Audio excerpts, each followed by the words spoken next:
to this series on resilient relationships and curious conversations. I'm Mandy Pallock, and I'm here with the one and only Molly Mayo. Molly is a writer and editor with Lamplighter Ministries, and she also serves as the co-host of the Fastened Like Nails podcast alongside founder and president Dr. Mark Camby. Molly, we are so glad you're here. Hey, Mandy, thank you so much for having me. I'm super excited to talk with you. Yay. So for those of you who have not yet met Lamplighter Ministries, Lamplighter is its own beautiful ecosystem that's nestled into Upper New York. First, it's a publishing house where they collect these rare literary treasures and bring them back into print. And they focus on character building books that are engaging and immersive. And then, Molly, keep fact checking me here. They also produce audio dramas adapted by some of these stories featuring world-class actors. And Lamplighter also hosts these arts, leadership, and theology events in the form of what they call the Masters Guild and the week-long Summer Guild, which is how I first became connected with the ministry. And that is also how I first met you, Molly. I'm really glad that happened. Here we are 5 years later. Exactly. Yeah. So Molly brings this fresh perspective, this questioning heart, and a biblical grounding to all that she does. And to know her is to love her. So Molly, we are really glad that you are here. Oh, thank you so much. Yeah. It's hard to put Lamplighter into a category when you describe, because there's like so many different elements of it. That was a great description. Perfect. 10 out of 10. Good. Okay. So in these chats that we're having about resilient relationships and curious conversations, I'm excited to know, first of all, Molly, can you introduce us to yourself? What's your story? How did you get from wherever you were to where you are right now? Ooh, great question. Next 40 minutes carved out here. Exactly. I'm kidding. Yeah, no, for sure. So I grew up listening to Lamplighter here and there. They've been around for a while, and their passion is stories. And I absolutely love stories and writing, something that I've always been passionate about. So I ended up coming to the Lamplighter Guild back in 2020, of which you were a part. That's where we met. I remember we sat at the same table and we're talking, and I hadn't really done anything with photography, but you talked about how you did journalism too. And we just like clicked into a great conversation. And I was like, this is so cool. I never thought about how you can like tell stories like that. And so I just went away from the guild. It's a week-long program where you just kind of go, and you can't really describe it fully because there's just so much that goes on. You get like devotions in the morning. You have amazing like master level teaching. I remember, we had Noah Sanders. He was doing horticulture, and I'm like, I don't care anything about farming. And then he's speaking. I'm like, whoa, I suddenly care a lot about farming right now. Yes. And so there's something about being like just around all kinds of people who are all pursuing the same thing for the glory of God, this excellence and creativity that really kind of blows your mind. And I love how you talk about questions and curiosity, because that's totally what happened when I went, is I was like, oh, it's not just, writing is my little box, or this is a little box. You have to have, Dr. Hamby always talks about the accumulated effect of knowledge. And he talks about how, if you're going to be writing, which in that specific realm, it's like, okay, you're writing about a lot of different things, and you have to have these different perspectives, or you meet different people, and everyone has a story. And, how does that connect with me? And how can even just me sharing a little part of my story bless someone? And God kind of wired that into us. So you're just surrounded by all kinds of people at the Guild. And when I went home, I was like, little piece of my heart's left in New York for the first time. That's kind of crazy and weird. So I just prayed a lot about what the future would look like. And the Lord opened up crazy doors for me to come and learn from Lamplighter first. And then I jumped in as staff in 2021. And we knew instantly that writing and just Lamplighter theater specifically was a huge passion of mine. And I don't know. It's just like when you find something, the Lord was like, hey, I've been saving this for you. Here you go. Yeah. And so that's been a huge joy. I was mentored through the program in the first year. And so then now it's been a blessing with the Masters Guild, which is a year-long program. It's been a blessing to see students coming here and being able to pour into them some of the stuff that we've learned on staff. So that's been really fun. And yeah, so that's just a little snippet. I love it. So you come with this initially heart for writing, and then God is continually expanding it and also showing you, well, what does it look like to be curious about other things as you bring that same questioning to the arts and to communication and to storytelling in general. Yes, absolutely. Mhm. I Mhm. love it. I love it. Yeah. Molly, I'd love to specifically talk with you today about purposeful conversations with our peers. Mm, In this mm, conversation series, we're talking a lot about building resilient relationships with those we're mentoring. There's so many mm, good conversations. Someone perhaps in a discipleship relationship, or a son or daughter, or a Sunday school class that someone is teaching. mm, And I love that you bring this perspective of curious, resilient relationships and conversations with friends and coworkers mm. and fellow Jesus Yeah, lovers. So, what are ways that you found to boost that? I'll call it conversational curiosity in a yeah. coworker and peer environment. What does that look like for you? Yeah, I love that question. Okay, so we were talking a little bit yesterday about this kind of idea of different kinds of people that the Lord brings into your life. And so we have a pretty unique work environment here at Lamplighter. We're all very much passionate about creativity, and you get a lot of like creative people together, or artists, or just people who are like, okay, we want to serve the Lord together and like make beautiful things. And you've got different personalities, and so it's been really fun, but at sometimes, a little bit challenging too. Mhm. So, and here's what's been really amazing about the program. So we came, and we always tell our students, this is just kind of a little snippet. So when I came to the program, you've got the honeymoon phase with the different people around you. You're like, everything's just amazing. My life has changed. It's so great. I'm on my And then best behavior. eventually, yes, exactly. Exactly. And you're like, I'm learning everything. I'm growing in the Lord. You just get super on fire, which is a little bit, like falling in love, or just like, Mhm. a baby believer. So just like everything's different. And then you finally reach a point where you're like, oh, wait a second, that really annoys me. Or, Mhm. oh man, that I don't know how I feel about that. So you Yeah. get this wall that you hit with someone, or with, let's say, a friendship or something. And it's not like, here you don't just put in your 9 to 5 and then you go home and you're like, okay, see ya. I'm gonna go like vent or whatever. Mhm. It's not really like that. Yeah, We're all you're all right there. You're making Mhm. breakfast together, having breakfast together, cleaning up the Yes. dishes together, and then Hmm. transitioning to your next thing, and like consistently a part of the same intimate Hmm. group of people for a long time.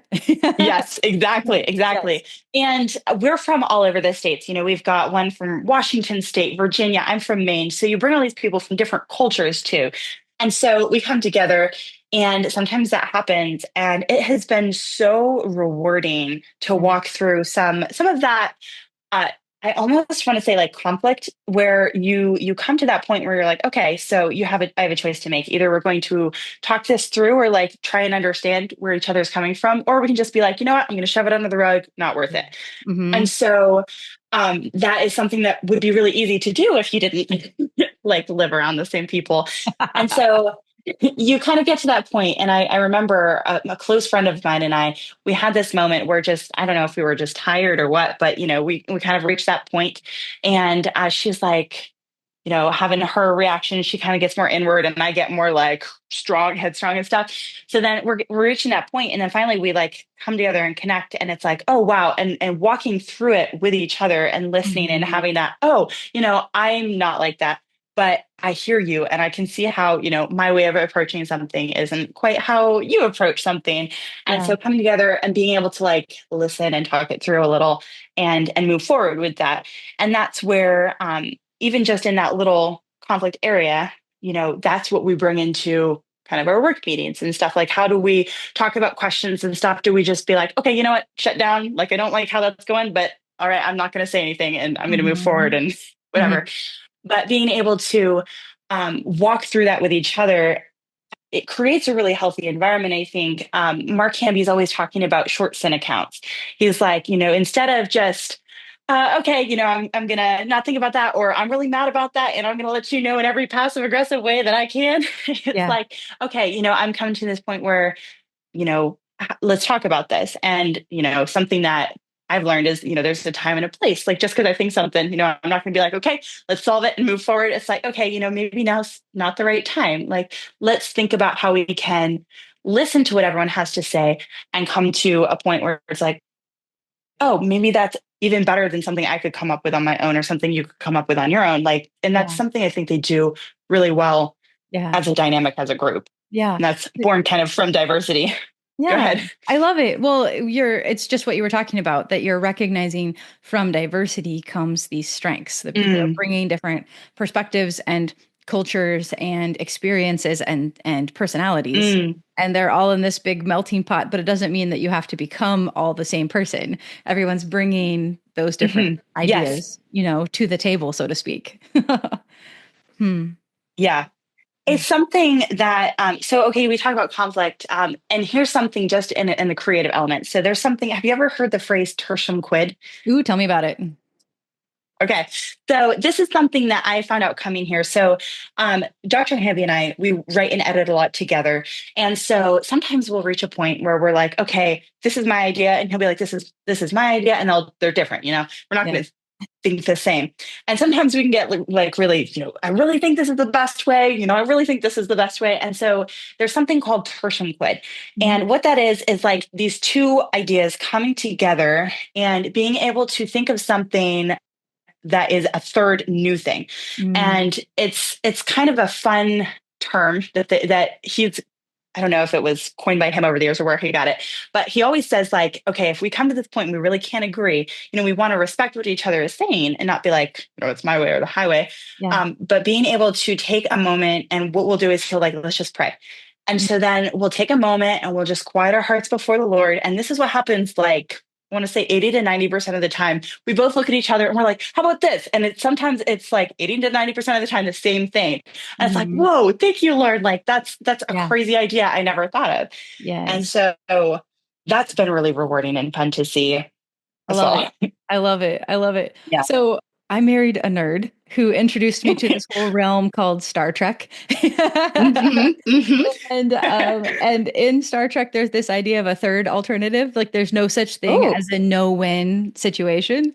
Mm. And that's a strong perspective that one of the characters has, is that there's no such thing as a Hmm. no-win scenario. And so often, just like you're Mm. saying, when we have two different really strong opinions, and I might think, oh, there's Mm. a right and a wrong here, there's a third alternative. Mm. There's a tertium quid. Oh, that's amazing. What it makes me think of in a Hmm. environment, in a work environment, or maybe there's a two volunteers or two people in the same type of ministry environment together, Yeah. you have this opportunity to look for a third option that also meets the Mm. goals, that Yes. also serves the people that you're serving. And that Hmm. option often is better. Mm. Yeah. No, and it generally always is. Hmm. Because sometimes I'll go back and I'll be like, I don't know why I don't like mine, but I don't like yours. And he'll be like, Yes. and he's like, well, let's think about this. And so it's amazing Uh-huh. what prayer will do. Yeah. And Yeah. sometimes just quieting your heart and listening to people, because Hmm. that's something that's like, okay, Yeah. maybe I struggle with that. Yeah. Absolutely. That's I been remember good. one time I was sitting at a meal there in Mhm. at Lamplighter, and I don't know, maybe there were about 9 or 10 people around the table, and I just Sounds loved. about right. Yeah, I just loved. I sat there and I was listening, and I wish I'd counted specifically, like from the beginning to the end, but there was something like 12 questions asked within the space of less than 2 minutes, just as I sat there That's amazing. counting and listening. And I love that there's this culture of conversation, and it's not like everyone has the same opinion Mm. or has the same ideas, Mm. but there's this Hmm. curiosity. So what is it? Can you talk to me about ways to encourage question Hmm. asking in a comfortable way, so that when you sit down, you're Yeah. not the only person peppering someone with questions, that it's a conversation? Yes, yeah, absolutely. Okay, that's a great question. So, the environment here, like you said, there are a lot of questions being asked. I think there are a lot of things that contribute to it. So you asked, like, how do you create that space? And that's something that I'm really thankful for. Lamplighter having already set up this space, because Mhm. I'm coming into this like, oh, I get to reap some of those benefits of what Dr. Hemby's done. Yeah. And we've talked about the importance of stories and the importance of learning from different people. So when students come here to the Masters Guild, they're given like a little guidebook of different things, expectations, stuff like that. So some of the things in it are, we ask them to completely unplug from social media while they're Mhm. here, just for the three. We only have them for about 3 months, and then if they come back, sometimes it'll be 6 months.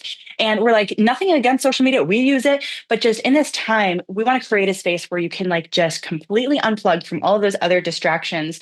And in one of the books that we encourage encourage young people to read. It's called Wild Goose Chase by Mark Batterson. Amazing book about discerning the will of God.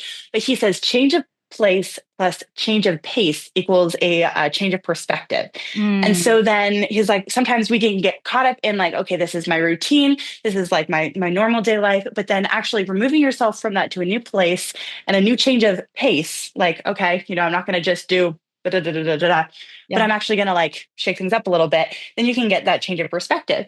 So we see a lot of students come in here, unplug, and then we fill their lives full. Mhm. We've got, devotions from Monday through Friday. We get up, we do that.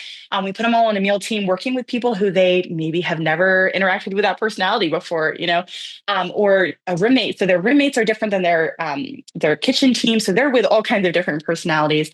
And then they go and everyone takes an art class. Like, not everyone is into art, but everyone will take that, and everyone will take, a photography class or culinary arts. And so every week there's something new. And so they're constantly learning. And then we follow up with them with different assignments like, okay, you're going to write a paper, actually engaging with what you've read and thinking critically about that. So Mhm. then when we sit around the table or we're talking normal day life, most of the things that are happening is, oh, what did you learn in class today? Or what did you think of painting class? There's always Mhm. something new going on. And so then just naturally it'll be like, okay, I don't know how I felt about this section and the hiding place. Is it Right. ethical to tell the truth or to lie if you have a Jew, things like that. Or, oh, I was in class today and I'm really struggling with painting. Like, can you tell me any tips of like how to maintain joy in the midst of suffering? Yes. Or whatever. I'm using that as an Right. example because Right. they're Yes. actually all painting right now. But it has been really refreshing because, so for those of us on staff, we're here full time and we don't have to, stay off social media or do a lot of those things.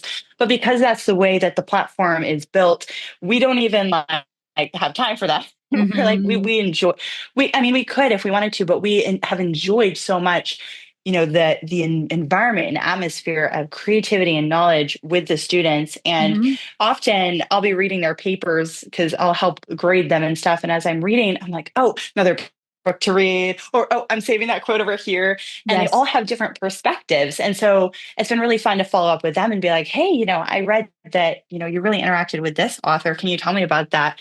Yeah. And so that's kind of a little bit of a rabbit trail from cultivating that. Right. Right. But Well, it's what that looks like in action in so many ways. Yeah.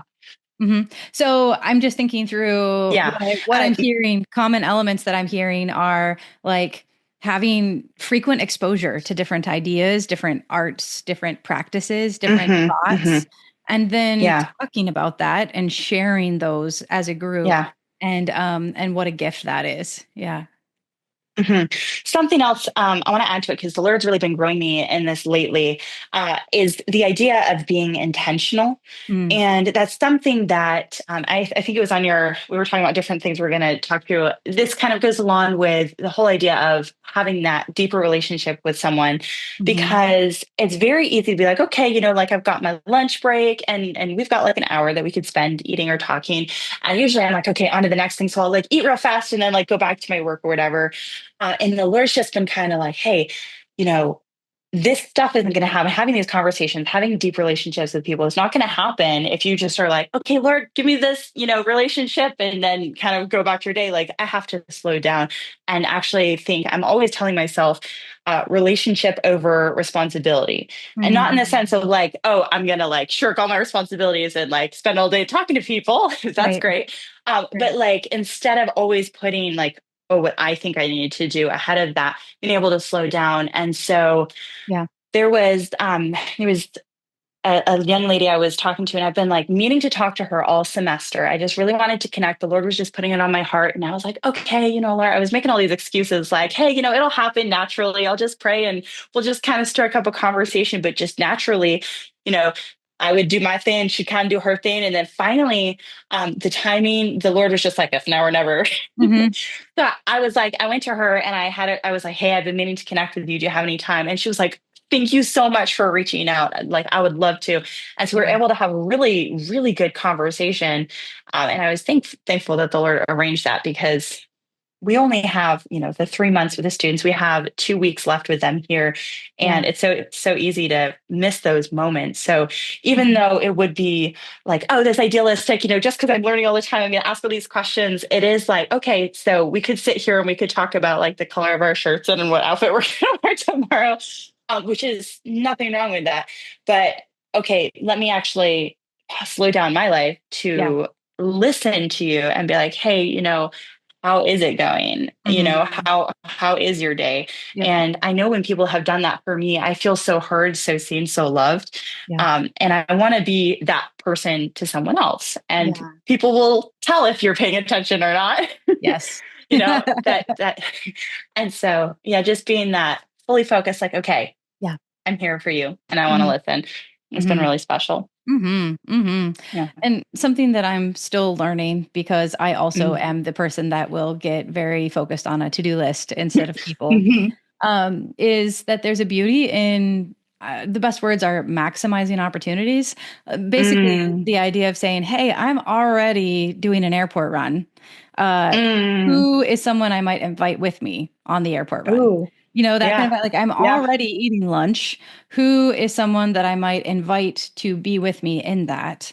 And Mm. I'm already working on this project, that kind of idea. Yeah. So basically thinking, as much as my introverted heart can handle it, Yeah.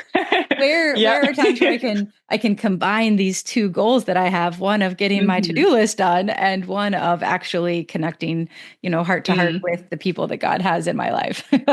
Yeah, that's excellent. Yeah, that's a really beautiful way of looking at the opportunities that the Lord gives you and seeing those as opportunities to connect with people, because Yeah. that's really cool.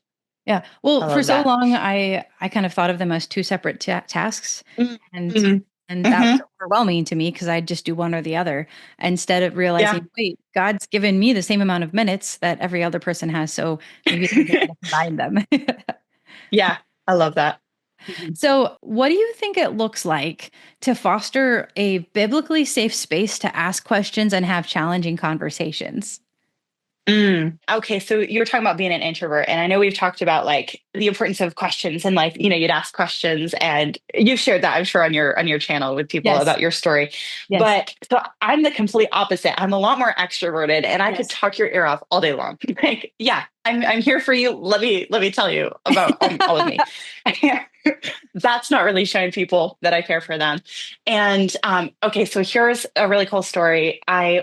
I went to Florida with my family for Thanksgiving, and we were having like an extended family pre-Thanksgiving, which was really fun. And then we went back to Maine, where I'm from, and had a girl shopping trip. So it was just like boom, boom, boom.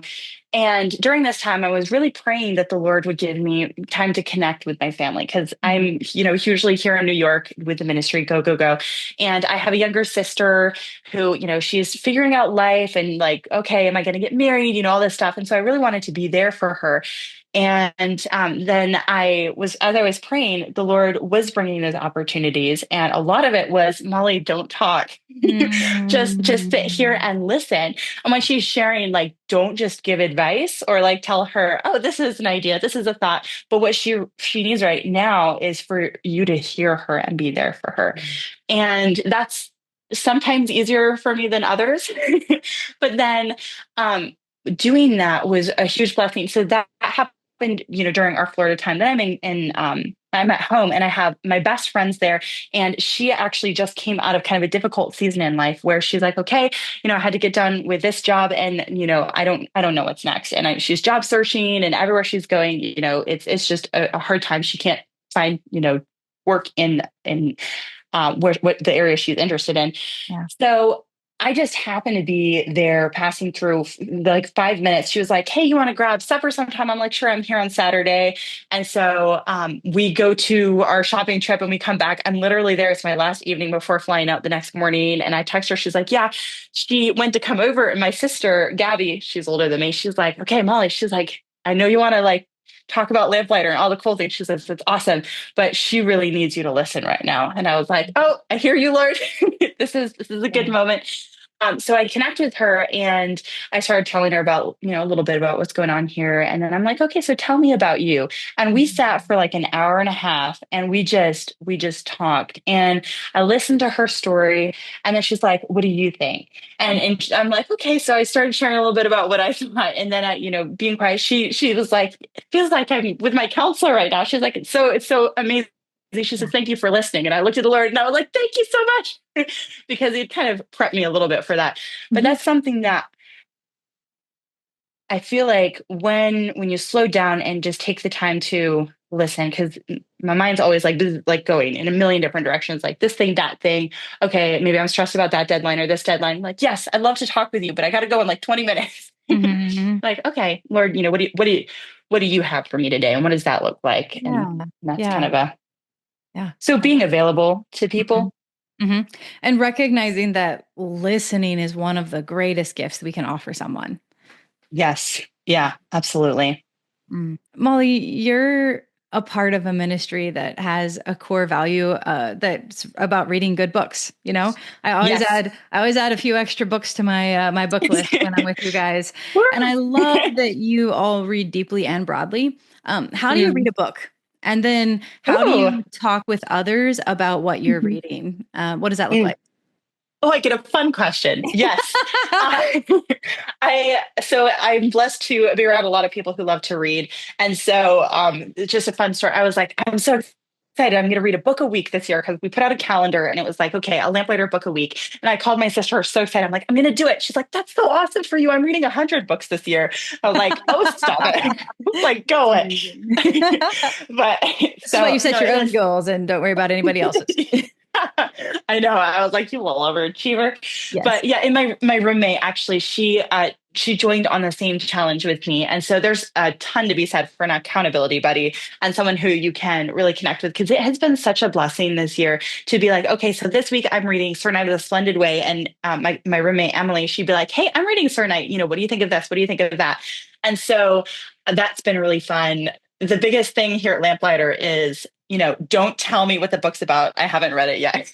So like, well, Mm, so we'll like, have our conversations about different things with different people, but then, we'll still share key truths and stuff like that. yes. So I think this year, because I'd read a bunch of the books in the course of the year, I decided to supplement with books I really wanted to read, and Yeah. those have been so rewarding. Books from biographies to great Christian literature to Yes. I'm taking a class right now that's a classical kind of styled class where it's journeying on the path of the Inklings.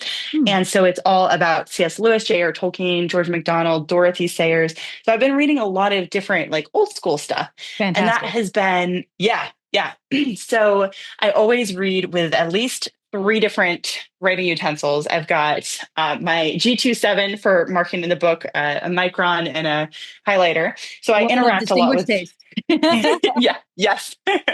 And so I love when I'm reading, like talking with my books, so to speak, Mhm. and just underlining things that I love and trying to think critically. Because I do a lot of editing here, my brain is more in editing mode. So I do struggle sometimes with enjoying like movies. For instance, Mhm. I'll like watch a movie sometimes when I'm home and they're like, just stop analyzing the movie. Yes. So um, that's something where like reading a book, I'm thinking through, okay, so, what does this mean? What are they saying? If this is a good character, is this a bad thing for that character to say? If Mhm. this is a bad character and they say this thing, it sounds really good, but what's the author's intent? So thinking critically. Sometimes when the students come through, we ask them to think critically about their reading. They get 100 pages a week that they need to read. And we ask them to try to engage with the text and ask thoughtful conversations. Don't just recap the story's events, but think through, okay, so what do I agree with? What do I Mhm. disagree with? What sticks out to me? So we'll have them pull quotes and stuff. And I mean, we've got some of the books here, Yes. some of the Lamplighter books.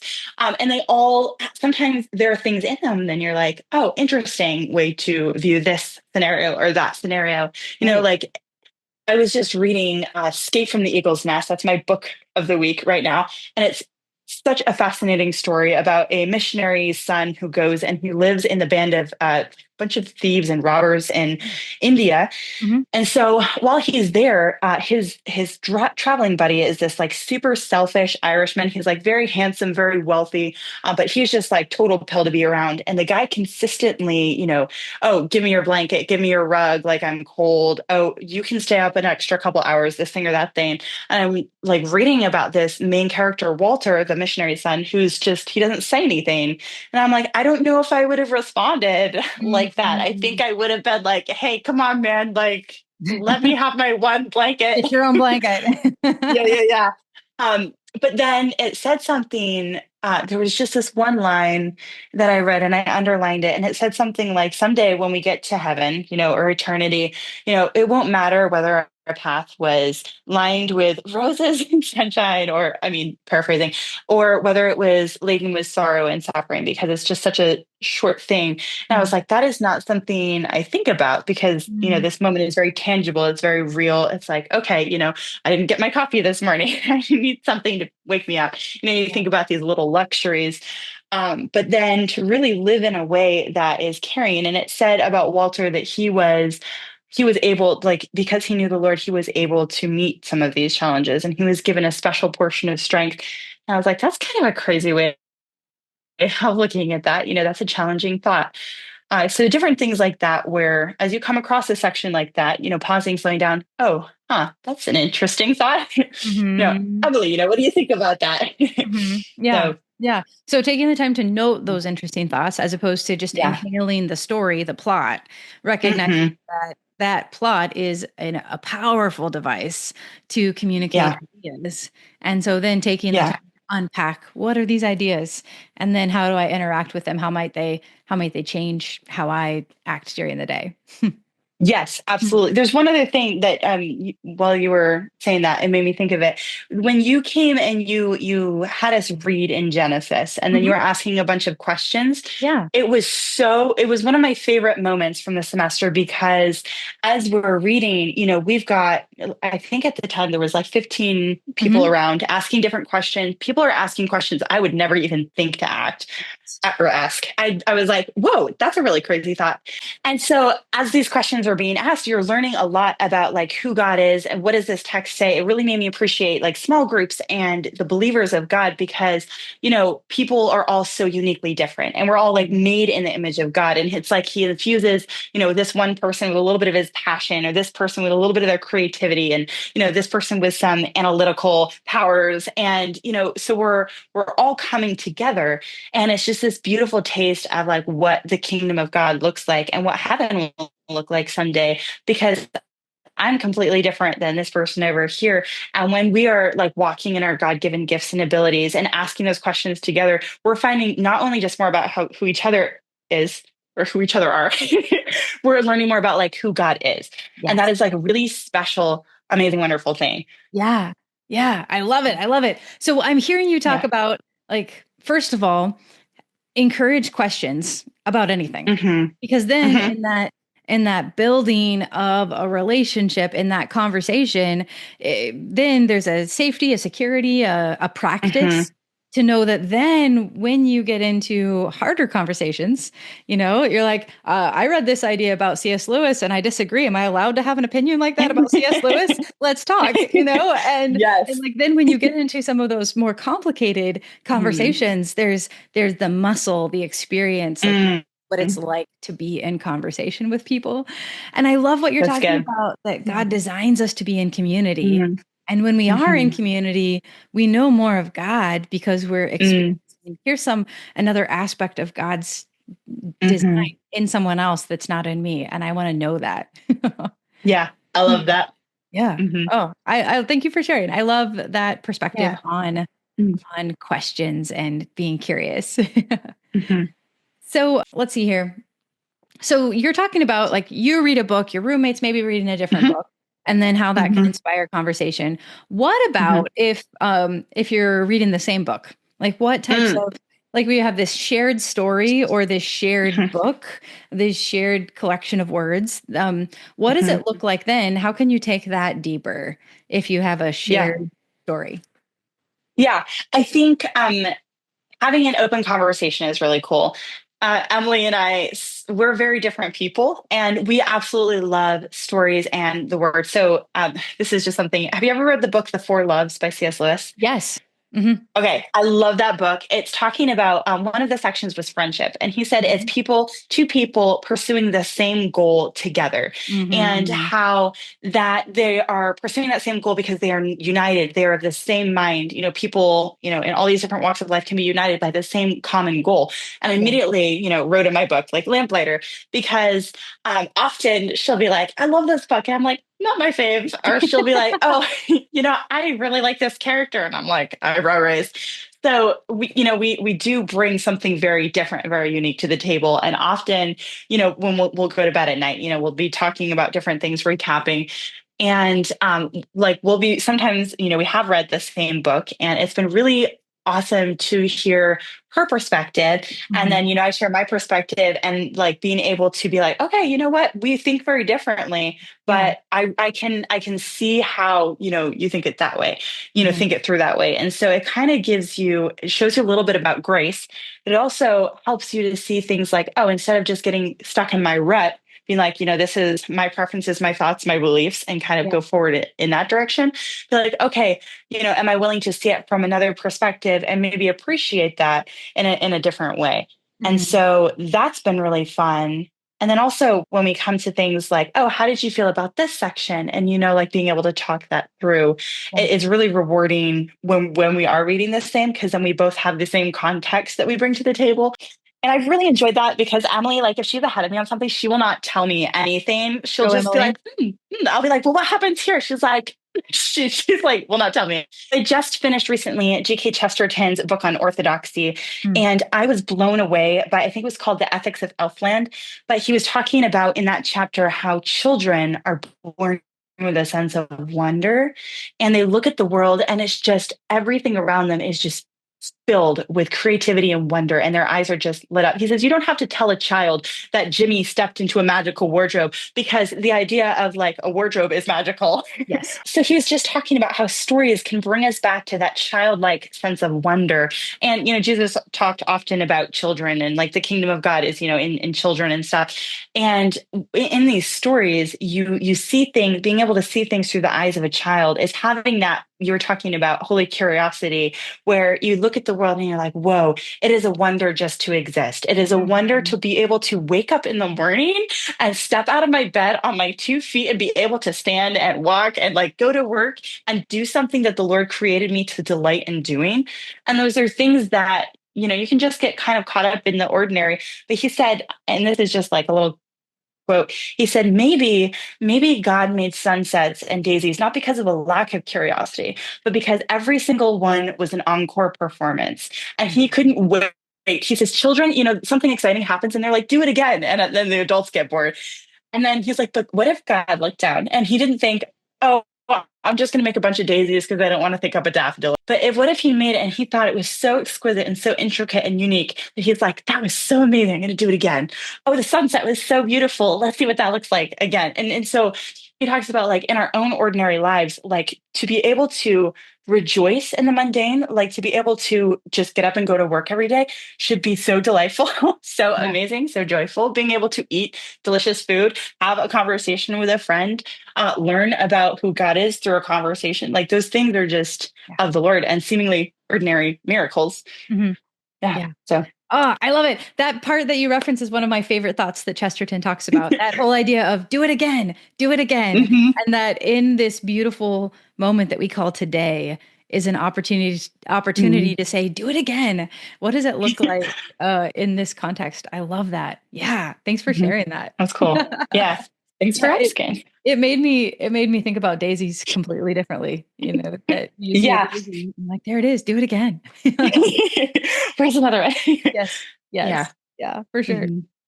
Molly, the person that's watching or listening to this conversation, I feel like they've already opted into discipleship. They're living a purposeful, Jesus-focused life that's so committed that they're looking to learn and grow as a follower of Jesus and as someone who encourages. And one of those ways is they're actually watching or listening right now. Mm, So what encouragement might you have for that person? mm. Great question. Well, if you are watching and listening, and that's you. Woo woo. Yeah. That's awesome. That's not an easy path to take, but not to keep talking about books I've read, but I read Serenade of the Splendid Way. I don't know if you read that one, Hmm. Hmm. but I was profoundly changed when I was reading it, specifically in regards to ministry, because he was talking about how when you're going through a battle, when you're going down the path, there's different things that come up. And sometimes it's really awesome. I love that. Those moments are so precious and so like of the Lord. But then when you're in the valley or like in the midst of the battle or things are going a little crazy or maybe, oh, this isn't what I signed up for, and you want to quit and you're like, you know what? It's been great, but I'm gonna I'm gonna throw the towel in just this little thing. Um, in those moments is when the Lord is with you the most. And in those moments, constant in Serenade of the Splendid Way, he's like, if that's not happening, you're in the most dangerous place of your life. He says those battles are a sign that you are doing it well. And that the Lord is like, because he says, well done, thou good and faithful servant. At the end of that, it's through the battle. And it was such a powerful reminder that those battles, those moments feel like failures. Those feel like, oh, I messed up again. I did it wrong. I'm another thing to add to the list of epic fails by me. But those are the moments when the Lord's like, hey, I'm with you the most. And it was just, yeah, I really would say everyone should read that book, but also be encouraged by that. If things are hard or there is a battle, then you're in a good place. That's the best place to be in. And God's right there. And get on up. Yeah. As it said, though a righteous man falls 7 times, he gets up again. The righteous is determined not by the fall, but by the rising after the fall.